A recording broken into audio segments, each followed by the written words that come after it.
በስመ አብ ወወልድ ወመንፈስ ቅዱስ አሐዱ አምላክ አሜን። እንኳን ለእግዝእትነ ማርያም በዓታ አቡነ ዜና ማርቆስ ጻድቅና ቅዱስ ፋኑኤል ዓመታዊ በዓል በሰላም አደረሳችሁ አደረሰን። በስመ አብ ወወልድ ወመንፈስ ቅዱስ አሐዱ አምላክ አሜን። በዓታ ለእግዝእትነ ማርያም ከነገደ ይሁዳ የሚወለድ ቅዱስ ኢያቄም የሚባል ደግ ሰው ከነገደ ሌዊ ወይም አሮን የተወለደች ሐና የምትባል ደግ ሴት አግብቶ በሕጉ ጸንተው በሥርዓቱ ተጠብቀው ይኖሩ ነበር። ነገር ግን በዘመኑ ሰዎች ልጅ የላቸውም በሚል ይናቁ ነበር። ኦሪታውያን ልጅ የሌለውን ሕጡአ በረከት ከጸጋ እግዚአብሔር የራቀ ነው ብለው ያምኑ ነበረ። ኢያቄምና ሐና ልጅ እንዲሰጣቸው ሲያዝኑ ሲጸልዩ ዘመናቸው አልፎ አረጁ። እነርሱ ግን የሚያመልኩት የአብርሃምና ሳራን አምላክ ነውና ተስፋ አልቆረጡም። የለመኑትን የማይነሳ ጌታ በስተርጅናቸው ድንቅ ነገርን አደረገላቸው። አንድ ቀን ርግቦች ከጫጩቶቻቸው ጋር ሲጫወቱ የተመለከተች ቅድስት ሐና ፈጽማ አለቀሰች። እንስሳትና አራዊትን እጽዋትን ሳይቀር በተፈጥሯቸው እንዲያፈሩ የምታደርግ አምላክ ምነው ሐናን ድንጋይ አድርገህ ፈጥረሃታልን ብላ አዘነች። ይህን የተመለከተ ቅዱስ ኢያቄም ወደ ተራራ ወጥቶ ሱባኤ ያዘ። ለ40 ቀናትም ሲጸልይና ሲማለል ቆየ። በ40ኛው ቀን ሁለቱም ሕልምን ያልማሉ። እርሱ ነጭ ርግብ ሰማያትን ሰንጥቃ ወርዳ በሐና ቀኝ ጆሮ ገብታ በማኅፀኗ ስትደርስ አየ። እርሷ ደግሞ የኢያቄም በትር አብቦ አፍርቶ ጣፋጭ ፍሬውን ሰው ሁሉ ሲመገበው ታያለች። ቅዱስ ኢያቄም ከሱባኤ እንደተመለሰ ያዩትን ተጨዋውተው ፈቃደ እግዚአብሔር ይሁን አሉ። ለ7 ቀናትም በጋራ እግዚአብሔርን ሲለምኑ ሰነበቱ። በ7ኛው ቀን ማለትም ነሐሴ 7 መልአከ ብሥራት ቅዱስ ገብርኤል ክንፉን እያማታ ወደ እነርሱ ወረደ። ዓለም የሚድንባት የፍጥረት ሁሉ መመኪያ የሆነች ልጅ ትወልዳላችሁ ብሏቸው ተሰወራቸው። እነርሱም ደስ ብሏቸው እግዚአብሔርን አመሰገኑ።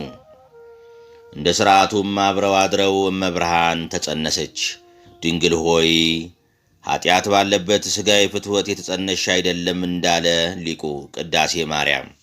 ድንግል ሆይ መጸነስሽ ያለ በደል ያለ ጥፋት ነው፣ የተወለድሽበት ማኅፀንም ቅዱስ ነው። መጽሐፈ ሰዓታት ትንቢተ ኢሳይያስ ምዕራፍ 1 ቁጥር 9። ኢያቄምና ሐና ሰማይን ወለዱልን። ሰማያቸው ደግሞ ፀሐይን አወጣችልን፣ ወለደች፣ አስገኘችልን። የዓለማችን ወላጆች ነቢያት፣ ሐዋርያት፣ ጻድቃን፣ ሰማዕታትን ወልደው ከብረዋል፣ ተመስግነዋል።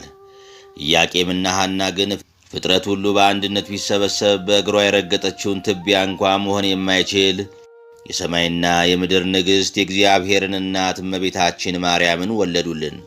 ኢያቄም ወሐና ለእግዚአብሔር የሥጋዌ አያቶቹም ተባሉ። ቅዱሳኑ እስኪያረጁ ድረስ በመካንነት አዝነው ጸልየዋል። ንጽሕናቸውና ደግነታቸው ተመስክሮላቸው ድንግል ማርያምን አግኝተዋል። እመቤታችን ነሐሴ 7 ቀን ተጸንሳ ግንቦት 1 ቀን ትወልዳለች። ከአዳም ስህተት በኋላ ያለ ጥንተ አብሶ የተወለደች የመጀመሪያዋ ሰው ድንግል ማርያም ሆናለች። ትንቢተ ኢሳይያስ ምዕራፍ 1 ቁጥር 9።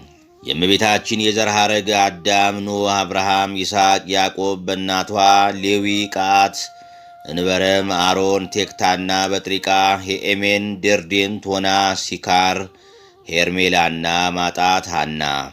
በአባቷ በኩል ይሁዳ፣ ፋሬስ፣ ሰልሞን፣ ቦዔዝ፣ እሴይ፣ ዳዊት፣ ሶሎሞን፣ ሕዝቅያስ፣ ዘሩባቤል፣ አልዓዛር፣ ቅስራ፣ ኢያቄም ይሆናል። ለጨለማው ዓለም የብርሃን መቅረዝ ሆና ትጠቅመን ዘንድ አንድም ትንቢቱና ምሳሌው ይፈጸም ዘንድ እመቤታችን ቅድስት ድንግል ማርያም በሊባኖስ ተራራ ከ2000 ዓመታት በኋላ ትወልዳለች። ቅዱሳን ኢያቄም ወሐና ድንግል እመብርሃንን ከወለዱ በኋላ ለ3 ዓመታት እግዚአብሔርን ሲያመሰግኑ ነዳያንንም ሲጠግኑ ኖሩ። በእነዚህ ዓመታትም ቅድስት ሐና ድንግል ማርያምን ከቅፏ አውርዳት አታውቅም። ቅዱሳን መላእክትም ዘወትር እየመጡ ያጫውቷት ይንከባከቧትም ነበር።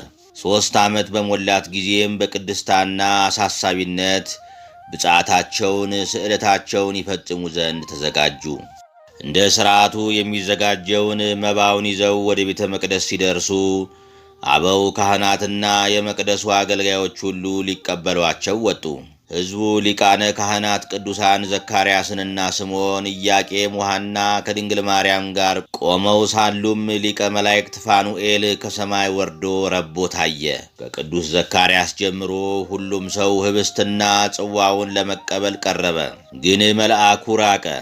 ድንግል ማርያም በቀረበች ጊዜ ግን ከመሬት አፈፍ አድርጎ አንስቶ ክንፉን ጋርዶ ሰማያዊውን ማዕድ መገባት። በዚህ ደስ የተሰኙ ካህናትና ሕዝቡ እየዘመሩ በታኅሳስ 3 ቀን ወደ ቤተ መቅደስ አስገብተዋታል።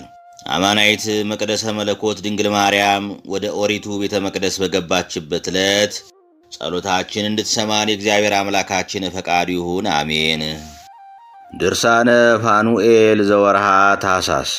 በአብ ስም አምነን አብን ወላዲ ብለን፣ በወልድ ስም አምነን ወልድን ተወላዲ ብለን፣ በመንፈስ ቅዱስ ስም አምነን መንፈስ ቅዱስን ሰራጺ ብለን፣ በባህሪ በሕልውና እንደ አምላክ ብለን አምነን በወርሃ ታኅሳስ የሚነበብ ለሰሚው የሚደንቅ ከመዓር ይልቅ የሚጣፍጥ የሃይማኖት ፍሬያትን ሰላምንና ጽድቅን እናፈራ ዘንድ ክፉ ያለምንም ወጥመድ ከኛ የሚያስወግድ የከበረ መጋቤ ድንግል ሊቀ መላእክት ቅዱስ ፋኑኤል ድርሳኑን በማስተዋል እንስማ።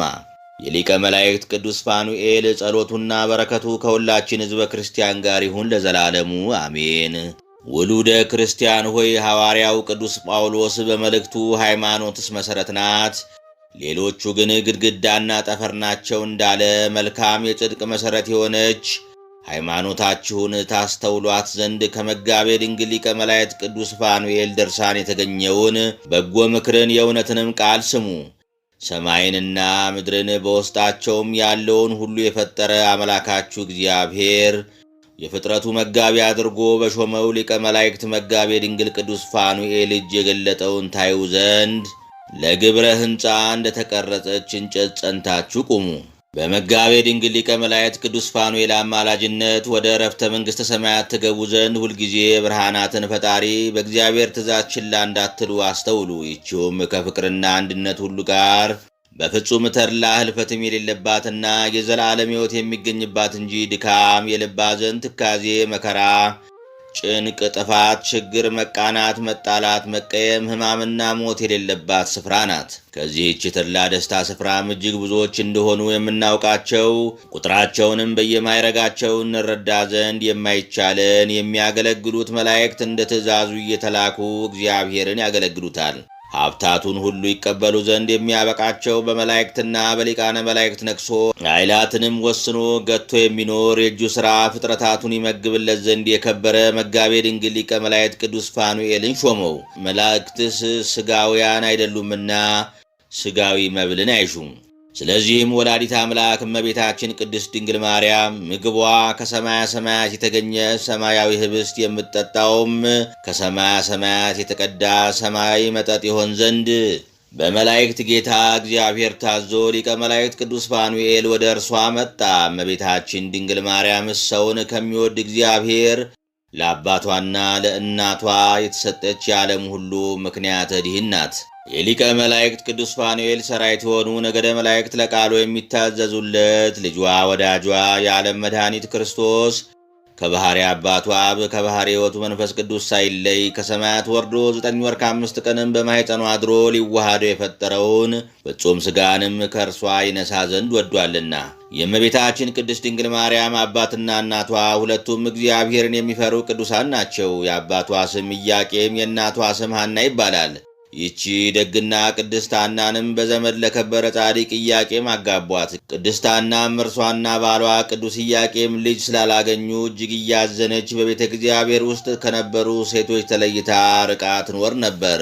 በአንዲት ዕለትም እሊህ ደጋግ ቅዱሳን ኢያቄምና ሐና ርግቦች ከልጆቻቸው ጋር ሲጫወቱ አይተው እነርሱ ልጅ ስለሌላቸው ፈጽሞ አዘኑ፣ ተከዙ። አቤቱ ርግቦች በባሕርያቸው እንዲራቡ የምታደርግ የአባቶቻችን አምላክ እግዚአብሔር ወይ ጸሎታችንን ስማን፣ የንባችንንም መፍሰስ ተመልከት። የተባረከ ልጅ ሰጠን ዘንድ ችላ አትበለን። ወንድ ልጅንም ቢሆን ሴት ልጅንም ቢሆን ብናገኝ ለቤተ እግዚአብሔር ብፅዓት አድርገን እንሰጣለን ብለው ይጸልዩ ጀመር። ከካህን አብያ ወገን የሚሆን የአብያ ወገኖች የሚሰሩትን የክህነት ሥራ የሚሠራ ሚስቱም ከካህኑ አሮን ወገን የሆነች ሊቀ ካህናት ነቢይ ዘካርያስ አምላከ እስራኤል እግዚአብሔር ጸሎታችሁን ይስማችሁ፣ ስዕለታችሁን ይቀበላችሁ፣ ፀሐይ ልቦናችሁን ይፈጽምላችሁ ብሎ ባረካቸው። በዚህች ወር ሐምሌ 30 ቀንም ራእይ አይተው እርሱ ቅዱስ ኢያቄም ለሚስቱ ቅድስት ሐና ጻዕዳ ርግብ 7ቱን ሰማያት ሰንጥቃ መታ በራስሽ ገብታ በማኅፀንሽ ስታድር አየው ብሎ ነገራት። እርሷ ቅድስት ሐናም ጸምር ሲያስታጥቁ መቋሚያ ፍርታ ፍጥረት ሁሉ ሲመገቧት አየው ብላ ነገረችው። እግዚአብሔርም በጾምና በጸሎት የተወሰነ በቅድስናቸው የቀረበ ምህላቸውን አይቶ የምትሰጠንን በጎ ልጅ ለቤተ አገልጋይ አድርገን እንሰጣለን ብለው በፍጹም ቃል ወደ እርሱ የተሳሉትን የሁለቱን ቅዱሳን ኢያቄምና ሐና የስዕለታቸውን ልመና ሰማ። እመቤታችን ቅድስት ድንግል ማርያም በፈቃደ አምላክ በብስራተ መልአክ ቅዱስ ገብርኤል እሁድ ነሐሴ 7 ቀን ተጸነሰች። በወርሃ ግንቦት 1 ቀንም ተወለደች። በቅዱሳን እናቷ ቅድስት ሐናና አባቷ ቅዱስ ኢያቄም ቤት 3 ዓመት ኖረች። ከዚህ በኋላ ሁለቱ ቅዱሳን አባትና እናቷ ኢያቄምና ሐና ከሴቶች ሁሉ ተለይታ የከበረች የደናግል መመኪያ ንጽሕት ክብርት የሆነች ልጃቸው እመቤታችን ቅድስት ድንግል ማርያምን ወደ ቤተ መቅደስ ያስገቧት ዘንድ በወርሃ ታኅሳስ 3 ቀን ወሰዷት። ይህች ልጃቸው እመቤታችን የስዕለት ልጅ ናትና ካህኑ ዘካርያስም ሕዝቡን ሰብስቦ በጉባኤ ሲያስተምራቸው አገኙት። በእስራኤል አምላክ እግዚአብሔር የተሳልነውን አንተም አስቀድመ ታውቃለህና በስዕለት ያገኘናት ይህች ልጃችን እነኋት ተቀበለን አሉት። መጽሐፍ ከፀሐይ 7 እጅ ታበሪያለሽ፣ ከንጋት ኮከብም መውጣት ይልቅ ትደምቂያለሽ እንዳለ ካህኑ ዘካርያስና ካህኑ ስምዖን የቤተ መቅደሱም አገልጋዮች ሁሉ ከመብረቅ ይልቅ 7 እጅ ከምታስደንቅ ከፀሐይም ብርሃን ይልቅ 7 እጅ ከምታበራ ከዚህች ብላቴና ድንግል ፊት የተነሳ ተደንቀው ምን እንላለን? ይችን የከበረች ብላቴና ምን እንመግባት ዘንድ ይቻለናል እያሉ ተጨነቁ። ያን ጊዜም የከበረ ኃያልና ገናና መጋቤ ድንግል ሊቀ መላእክት ቅዱስ ፋኑኤል ህብስት ሰማያዊ ጽዋ ሰማይ ይዞ ረቦ ተገለጸላቸው። ሊቀ ካህናት ዘካርያስም ለእኔ መጣ ነው ብሎ ይቀበል ዘንድ ፈጥኖ ተነሳ፣ ወደ ላይ ሰቀቀበት። ዳግመኛም ተከታዩ ካህን ስምዖን ለመቀበል ተነሳ፣ ወደ ላይ ሰቀቀበት። ያን ጊዜም የእግዚአብሔር ጥበቡ ጥልቅና የማይመረመር ነውና ምናልባት ለዚህች ብላቴና የመጣ ሀብት እንደሆነ እስኪኒ ብለው አሰቡ። እናቷ ቅድስት ሐናን ይህችን ንጽሕት ብላቴና ልጇን ብቻዋን ታቀርባት ዘንድ ነገሯት። የከበረና የተወደደ ታላቁ ሊቀ መላእክት መጋቤ ድንግል ቅዱስ ፋኑኤልም ፈጥኖ ወርዶ አንዱን ክንፉን አንጽፎ አንዱን ክንፉን ጋርዶ ብላቴናይቱ እመቤታችንን ሰው ቁመት ልክ ከምድር ከፍ አድርጎ ከያዘው ህብስት ሰማያዊ መግቧት ጽዋ ሰማያ ጠጥቷት ወደ ላከው አምላኩ እግዚአብሔር ዘንድ አረገ። እመቤታችን ቅድስት ድንግል ማርያምም ምግቧን ህብስተ መና የምትጠጣውን የቅድስና መጠጥንም ከአምላኳ ልዑል እግዚአብሔር ዘንድ ከታዘዘ ሊቀ መላእክት ቅዱስ ፋኑኤል እጅ እየተቀበለች በቤተ መቅደስ ኖረች። እኛም በከበረ ገናናው ሊቀ መላእክት መጋቤ ድንግል ቅዱስ ፋኑኤል አማላጅነት በሁለት ወገን ድንግል ከምትሆን አምላክን ከወለደች እመቤታችን ቅድስት ድንግል ማርያም ሀብተ በረከቷንና ረድኤቷን እናገኝ ዘንድ ተግተንና ታምነን እንጸልይ። ተራሮችና ኮረብታዎች ሳይፈጠሩ ምድርም ሳትዘረጋ ሰማይም ሳይፈጠር ፍጥረት ሁሉ ሳይገለጽ አስቀድሞ የነበረና ያለ የሚኖርም አምላካችን ወልደ እግዚአብሔር ኢየሱስ ክርስቶስ ከአብርሃምና ይስሐቅ ከያዕቆብም ዘር ከተገኘች እመቤታችን ቅድስት ድንግል ማርያም በድንቅ ኪነ ጥበቡ ማኅተመ ድንግልናዋን ሳይከፍት መወለዱን እኛንም ከጨለማ ወደ ብርሃን አሻግሮ ከሞት ሊያድነን ወደዚህ ዓለም ይመጣ ዘንድ እንዳለው ነቢዩ ቅዱስ ዳዊት አስቀድሞ እንደተናገረው ይህችን ንጽሕት ብላቴና ማደሪያው አድርጎ እንደመረጣት እናምናለን። የነገደ መላእክት አጋዕዝትና ኪሩቤል ሱራፌል ኃይላት አርባብና መናብርት ሥልጣናትና መሳፍንት መኳንንትና ሊቃናት ረባዋትና ድርገታትም ፈጣሪያቸው እርሱ ወልድ ፍጹም የባሕርይ አምላክ ነው። አብም አምላክ ነው፣ መንፈስ ቅዱስም አምላክ ነው። ነገር ግን አንድ አምላክ ይባላል እንጂ 3 አማልክት አይባልም። አብና ወልድ መንፈስ ቅዱስም አንድም 3ም ናቸው። እኛ ግን የሃይማኖት ልብስን ለብሰን መለኮት የተዋሃደውን ቁርባንን እየተቀበልን የሥላሴን አንድነት ሦስትነት አምነን ለጌትነቱ እንሰግዳለን።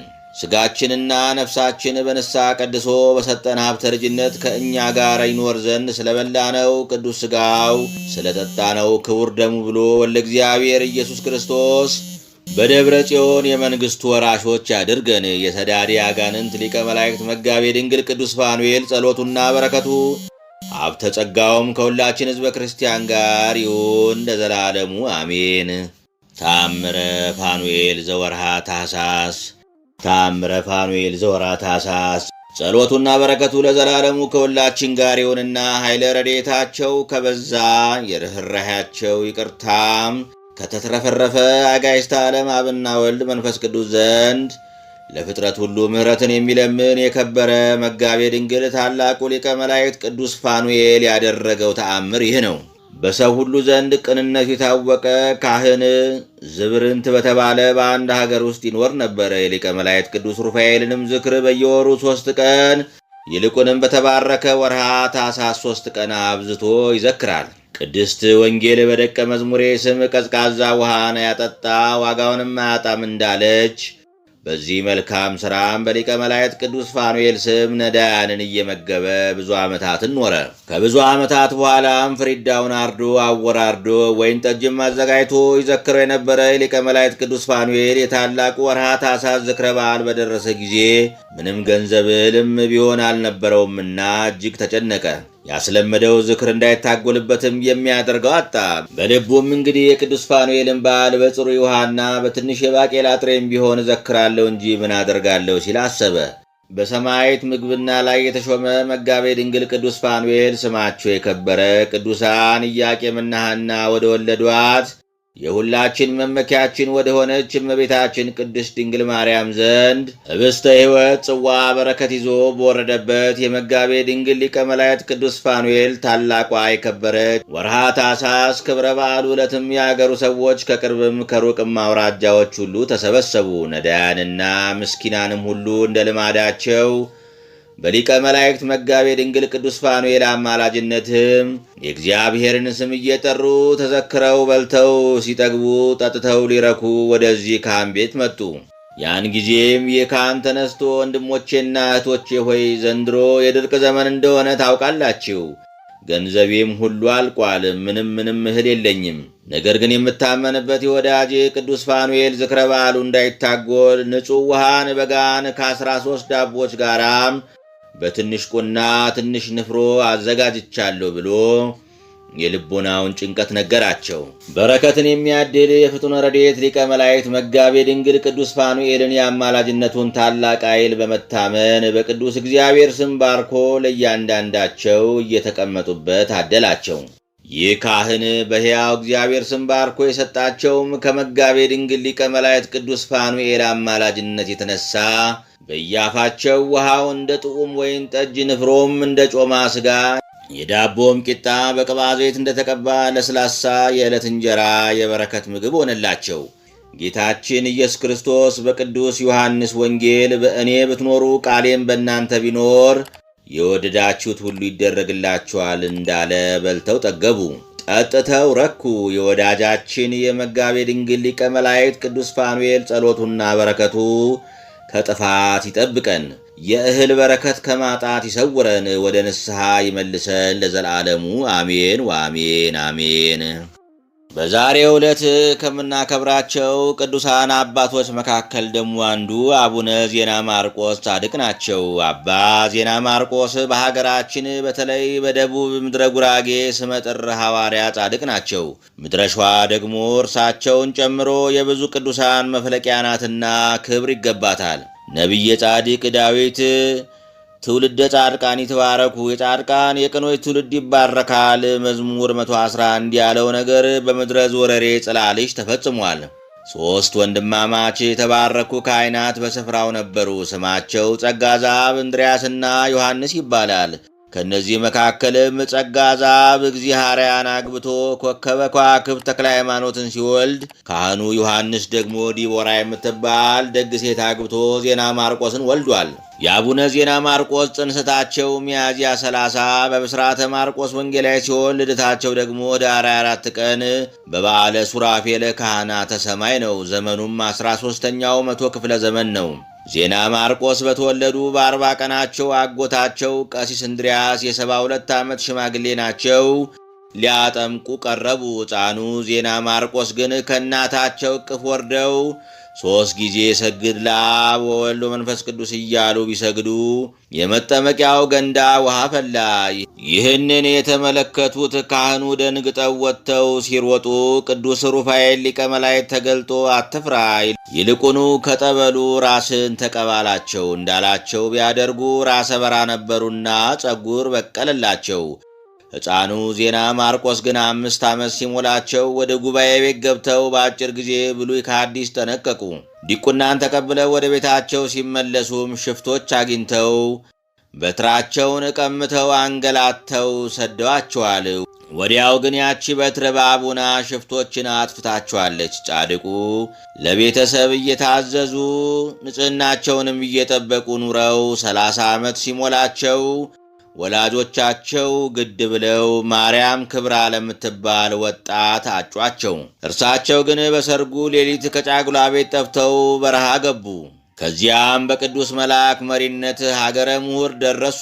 በቦታውም ጣዖትን ሰባብረው ታምራትንም አድርገው ሕዝቡን ወደ ክርስትና መለሱ። መስፍኑ አውጊት ግን ተፈታተናቸው፣ አሰራቸው፣ አስራባቸው። በጦር ወጋለው ሲል ግን መሬት ተከፍታ ከነ ተከታዮቹ ውጣዋለች። ከ5 ዓመታት በኋላ ግን ማልደው ከሰጠመበት አውጥተው አጥምቀውታል። ቀጥለውም ምድረ ጉራጌ ወርደው ሕዝቡን አሳምነው አጥምቀዋል። የአዳልን ሕዝብንና ንጉሡን አብደልማልን አስተምረው ያጠመቁም እርሳቸው ናቸው። ድል አሰግድ የሚባለውን መስፍንም ያሳምኑ ዘንድ ጠንቋዮችን ድል አድርገው አጥፍተዋል። ጻድቁ ዜና ማርቆስ ከዚህ ሐዋርያዊ ሥራቸው በተጨማሪ በአቡነ ተክለ ሃይማኖት ምንኩስናን ከተቀበሉበት ቀን ጀምረው በጾም በጸሎትና በሰጊድ ኖረዋል። ፀሐይን በምድረ ጉራጌ እስከ ማቆም ደርሰውም ብዙ ተአምራትን ሰርተዋል። አይላፍ ደቀ መዛሙርትን ሲያፈሩ 200 አንበሶች በቀኝ 200 ነብሮች በግራ ይከተሏቸው ነበር። ደብረ ብስራትን ጨምሮም ገዳማትን አንጸዋል። በመጨረሻም የምህረት ቃል ኪዳንን ከፈጣሪ ዘንድ ተቀብለው ታኅሳስ 3 ቀን በ140 ዓመታቸው አርፈዋል። የጻድቁ በረከት አይለን፣ አሜን። ድንግል ሆይ አንገታቸውን እንደሚያረዝሙ እንደ ዕብራውያን ሴቶች ልጆች በዋዛ ያደግሽ አይደለሽም። በቅድስናና በንጽሕና በቤተ መቅደስ ኖርሽ እንጂ። ድንግል ሆይ ምድራዊ ኅብስትን የተመገብሽ አይደለም፣ ከሰማያ ሰማያት የበሰለ ሰማያዊ ኅብስትን እንጂ። ድንግል ሆይ ምድራዊ መጠጥን የጠጣሽ አይደለም፣ ከሰማያ ሰማያት የተቀዳ ሰማያዊ መጠጥን እንጂ። ቅዳሴ ማርያም። የእመቤታችን ድንግል ማርያም ጣዕሟ፣ ፍቅሯ፣ ጸጋዋና በረከቷ ይደርብን፣ አሜን።